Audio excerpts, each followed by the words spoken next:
What's good, One Piece fans? Get ready, because Chapter 1156 just dropped some mind-blowing revelations about legendary figures you thought you knew. Hey, what's up, everyone? Welcome back to the Otakuwave Hub channel. One Piece Chapter 1156, officially titled Adele, has just been released.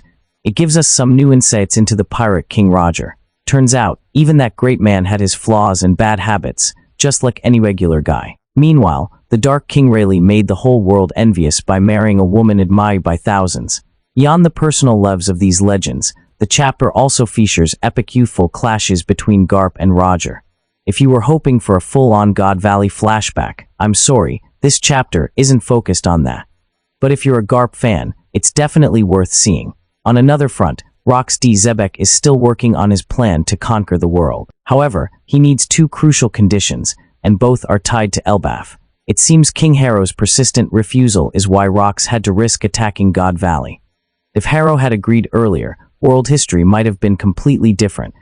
This video will explain exactly what Xebec wants from Elbaf. This week, the double color spread replaces Yamato's Wano Country Pilgrimage mini-story. The image shows the Oni tribe child along with the Straw Hat members and the Roger Pirates, Gold, Silver, and Copper trio. This hints at the Straw Hats inheriting the path forged by their predecessors. The Roger Pirates trio in the background signifies their past status as legends.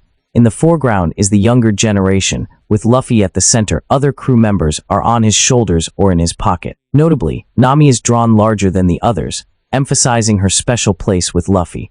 Similar to Roger's right-hand man, Rayleigh, being on his right, Zoro is on Luffy's left. And on the left, we have Gabin and Sanji. It's widely understood that in the past, the Dark King and the Mountain Eater Gabin were the two wings of Pirate King Gol D. Roger.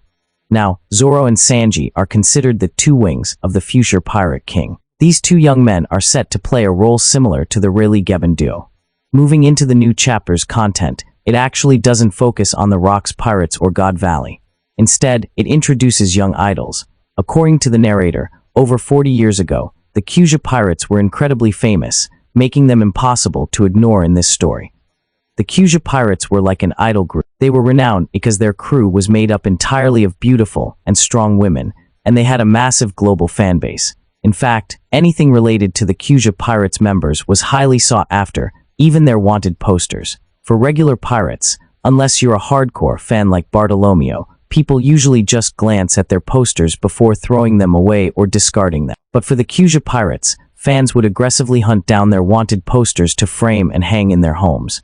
Due to limited supply and infrequent bounty changes, these posters often sold for sky-high prices, always flying off the shelves, just like idol trading cards in real life.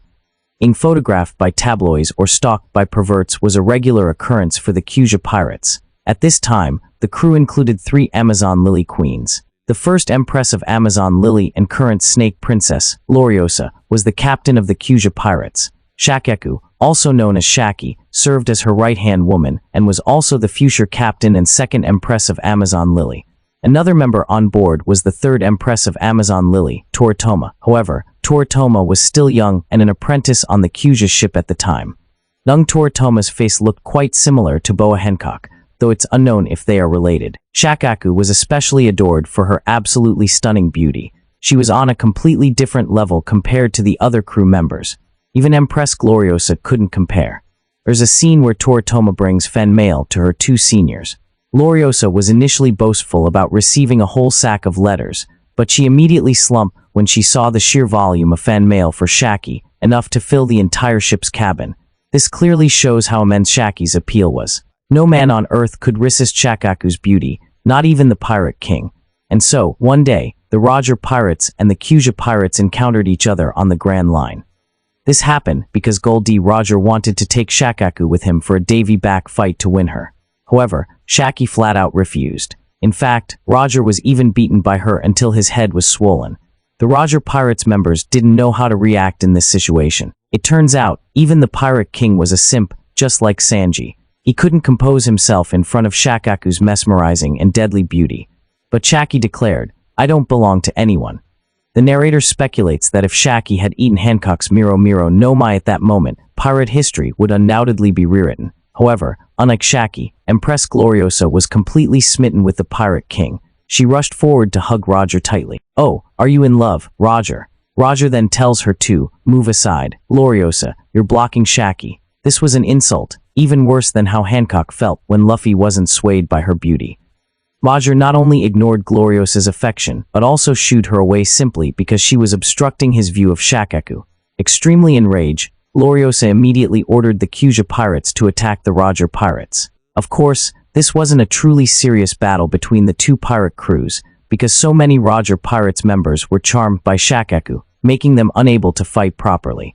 And Gloriosa herself immediately fell ill with love sickness after encountering Roger, despite her fury at the Pirate King's attitude. At that moment, among all the men, only Silver Rayleigh maintained his usual composure, unaffected by Shakky's beauty. Impressed by this, Shakky declared that they would hand over all their treasures to the Roger Pirates. It could be said that the Roger Pirates lost this battle because no one had the will to fight.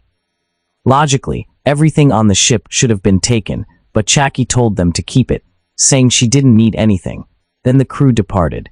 Before leaving, Shakky even winked at Rayleigh, which made him blush for the first time in his life. It seems the Dark King caught Shakky's eye, which is why she later ceded her throne to Toritoma to live with Rayleigh in Sabaudi. Gloriosa likely didn't want to live under Shakky's shadow either, so she resigned and joined the Rocks Pirates. Returning to that time, as the Roger Pirates and Kuja Pirates were parting ways, a marine ship suddenly launched an attack. It was none other than Vice Admiral BK Garp. The Kuja crew immediately retreated, while the Roger Pirates stayed to engage Garp's team. The Pirate King used his sacred sword Ace to face the fist of Grandpa Garp. Garp unleashed his Meteor Fist, while Roger used his Imperial Overlord attack, injuring both of them. These two attacks, filled with Conqueror's haki, didn't directly clash, so there was no sky-splitting phenomenon. Instead, both hit each other directly, creating an incredibly powerful haki shockwave. The narrator comments that this era was when passionate individuals like Roger, Garp, and Rocks clashed. Perhaps through this flashback, Oda will delve deeper into the past of these legends.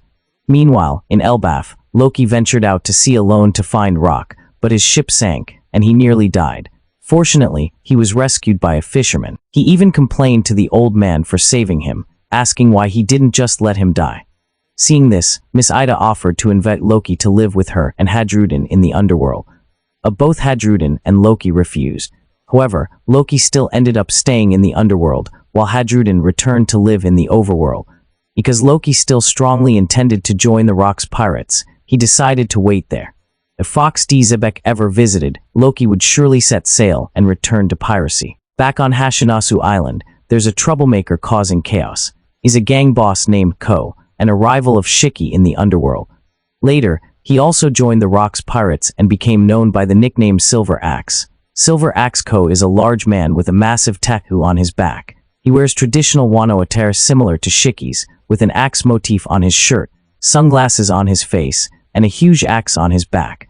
The Rocks Pirates are currently located on Skull Island within Hashinasu Island. At that time, it was just a mountain shaped like a skull. It was Rocks D. Xebec himself who carved out the two eye sockets to make it resemble a skull even more. The Rocks Pirates have now gained several new members, including Charlotte Linlin, Kaido, Stussy, Captain John, and Babel. Babel is a catfish merman who previously appeared in Chapter 1096. This guy has hair that looks exactly like a burning flame. Ross D. Xebec is seen discussing his plan with his crew members.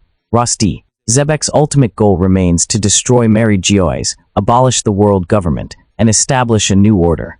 He aims to be the king of this world. According to Ross D. Xebec, gaining Elbaf's support is a strategic key to his plan, and he needs to accomplish two things. First, Ross D. Xebec wants to acquire two legendary devil fruits. One of these is currently in Elbaf's possession. He desperately wants to convince King Haro to eat it and unleash its true potential. After that, King Haro would join the Rocks Pirates to destroy the Holy Land and wipe out the world nobles. Second, Ross D. Xebec wants to find the legendary shipbuilding group, the Galila Warhammer Corps of the Elbaf Giants. They are the custodians of the blueprints for ancient weapons. Ross D. Xebec has long known about and aimed to control ancient weapons.